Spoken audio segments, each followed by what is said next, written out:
Heroes का craze था। उस दौर में एक ऐसी हीरो की मूवी आई जिसे कोई ठीक से जानता भी नहीं था। और आज वो टाइम है जब सब इस सुपर हीरो के फैन बन चुके हैं।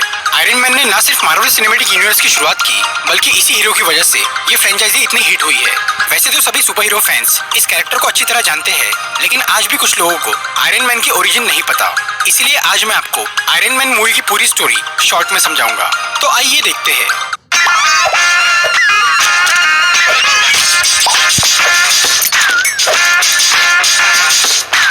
ये कहानी है टोनी स्टार्क नाम के एक बहुत ही होशियार और अमीर आदमी की।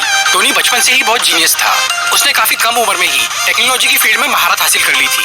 टोनी के पिता हावर्ड स्टार्क एक साइंटिस्ट थे और वो यूएस मिलिट्री के लिए हथियार बनाने का काम करते थे। जब टोनी 21 साल का था तब उसके माँ बाप एक एक्सीडेंट में मारे गए, जिसके बाद टोनी और उसके पिता के दोस्त ओबाडाया स्टेन ने मिलकर कंपनी को संभाला। टोनी अपनी कंपनी स्टार्क इंडस्ट्रीज का मालिक था और ओबाडाया स्टेन कंपनी का मैनेजर। टोनी ने अपने देश के लिए बेहतर से बेहतर हथियार बनाए और अपनी कंपनी को बुलंदी पर पहुंचा दिया। मगर टोनी काफी गैर जिम्मेदार इंसान था, जिसकी वजह से ओबाडाया स्टेन उससे बहुत चिढ़ता था। एक बार टोनी अफगानिस्तान जाता है, जहां पर वो मिलिट्री को अपने नए जेरिको मिसाइल का डेमो देता है। वहां से लौटते वक्त उन पर आतंकवादी हमला हो जाता है। टोनी के सामने उसी की कंपनी का एक बॉम्ब आकर गिरता है, जिसके फटने से उस बॉम्ब के टुकड़े टोनी के सीने में घुस जाते हैं। बाद में जब टोनी को होश आता है तो वो खुद को एक अजीब सी गुफा में पाता है और उसके चेस्ट में एक मशीन लगी हुई होती है। उस गुफा में टोनी के साथ यिनसेन नाम का एक आदमी था, जो कि टोनी को बताता है कि उसने उसके सीने से बॉम्ब के टुकड़े निकालने की कोशिश की, मगर वो सारे टुकड़े नहीं निकाल पाया, क्योंकि वो उसके दिल के काफी नजदीक थे। इसीलिए यिनसेन ने उसके चेस्ट में एक इलेक्ट्रोमैग्नेट लगा दिया, ताकि वो बॉम्ब के टुकड़े उसके दिल की तरफ ना बढ़ पाए।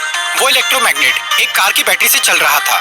यिनसेन टोनी को बताता है कि वो दोनों आतंकवादियों की कैद में हैं और वो ऐसी जगह पर मौजूद है जहां पर उन्हें कोई नहीं ढूंढ सकता। वो आतंकवादी टोनी को बोलते हैं कि अगर वो उन्हें अपना नया जेरिको मिसाइल बनाकर देगा तो वो उसे छोड़ देंगे, मगर टोनी जानता था कि वो उसे आखिर में मार डालेंगे। इसीलिए वो मिसाइल बनाने के बहाने वहां से निकलने के जुगाड़ में लग गया। उन आतंकवादियों के पास स्टार्क इंडस्ट्रीज के सभी हथियार मौजूद थे, जो कि टोनी को बिना बताए उन्हें बेचे गए थे। टोनी ने उन हथियारों का इस्तेमाल करके एक आर्क रिएक्टर बनाया। आर्क रिएक्टर इलेक्ट्रिक जनरेट करने वाला एक डिवाइस है, जिसका इन्वेंशन टोनी के पिता ने किया था। उसके पिता ने एक बड़ा आर्क रिएक्टर बनाया था, जिससे उनकी फैक्ट्री को पावर मिलता था, पर टोनी ने उसी डिजाइन को काफी छोटे लेवल पर बनाया, ताकि वो उसे अपनी चेस्ट में लगा सके और कार की बैटरी से छुटकारा पा सके। इस आर्क रिएक्टर में इतना पावर था कि वो कई सालों तक उसकी चेस्ट के इलेक्ट्रोमैग्नेट को चला सकता था। लेकिन टोनी ने वो रिएक्टर सिर्फ इलेक्ट्रोमैग्नेट को पावर देने के लिए नहीं बनाया था, बल्कि वो तो इसका इस्तेमाल किसी और काम के लिए करना चाहता था। यिनसेन के साथ मिलकर टोनी एक मैकेनिकल आर्मर तैयार करता है, जिसे वो अपने आर्क रिएक्टर से पावर देता है। इस आर्मर की हेल्प से टोनी वहाँ से निकलना चाहता था।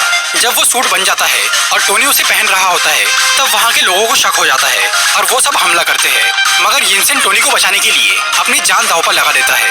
टोनी अपने सूट की मदद से कुछ आतंकवादियों को मार देता है और उनके कई सारे हथियार तबाह करके वहाँ से निकल जाता है। फिर वो दूर एक रेगिस्तान में आकर गिरता है और उसका सूट टूटकर बिखर जाता है। जिसके बाद टोनी का दोस्त जेम्स रोड्स, जो कि एक मिलिट्री ऑफिसर है, वो टोनी को ढूंढकर वापस न्यूयॉर्क लाता है।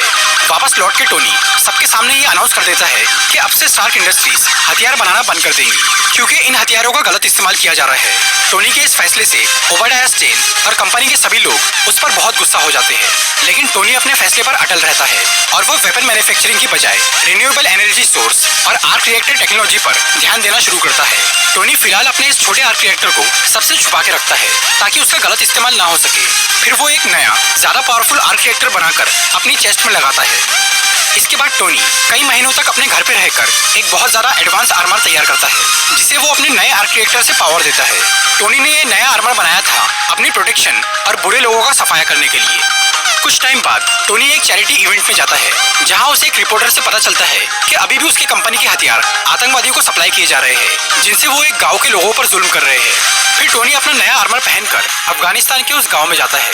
वहां पर वो कई सारे आतंकवादियों को मारकर उनके हथियार तबाह कर देता है और गांव के लोगों को बचा लेता है। दूसरी तरफ ओबाडाया स्टेन उन लोगों से मिलता है जिन्होंने टोनी को किडनैप करके रखा था। असल में ओबाडाया स्टेन ने ही इन आतंकवादियों से टोनी को मरवाने की कोशिश की थी, मगर इन लोगों ने ओबाडाया को धोखा दे दिया। इसीलिए अब वो इन सब आतंकवादियों को मार देता है और वो उनसे टोनी का पुराना आर्मर और उसका डिजाइन ले लेता है।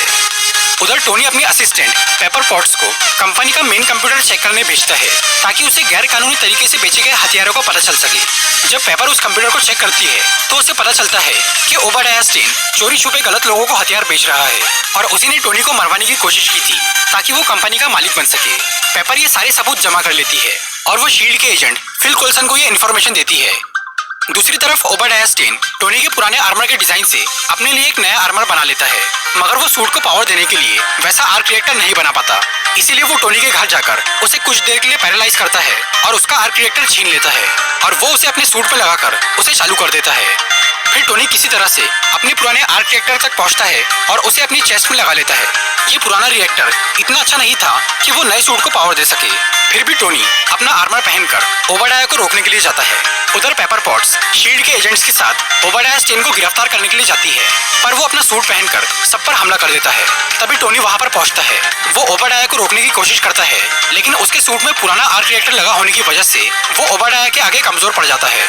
इसीलिए टोनी उसे अपनी कंपनी की छत पर लेकर जाता है जहाँ पर वो बड़ा आर्क रिएक्टर लगा हुआ था और वो पेपर की हेल्प से उस बड़े आर्क रिएक्टर को ओवरलोड कर देता है, जिसकी वजह से ओबाडियाह स्टेन मारा जाता है। अगले दिन स्टार्क इंडस्ट्रीज में एक प्रेस कॉन्फ्रेंस होती है उस हादसे के बारे में जानने के लिए। शील्ड के लोग टोनी को मीडिया के सामने झूठ बोलने के लिए कहते हैं, पर वो सबके सामने ये कबूल कर लेता है कि वो खुद आयरन मैन है। मूवी के खत्म होने के बाद जो पोस्ट क्रेडिट सीन आता है उसमें शील्ड के director Nick Fury Tony Stark के पास आते हैं। वो टोनी को बोलते हैं कि वो दुनिया में इकलौता सुपर हीरो नहीं है, बल्कि उसके जैसे और भी लोग हैं। निक फ्यूरी टोनी से एवेंजर्स इनिशिएटिव यानी सुपर हीरो की एक टीम बनाने की बात करते हैं। तो दोस्तों, ये थी आयरन मैन मूवी की पूरी स्टोरी। अगर आपको ये वीडियो अच्छी लगी हो तो इसे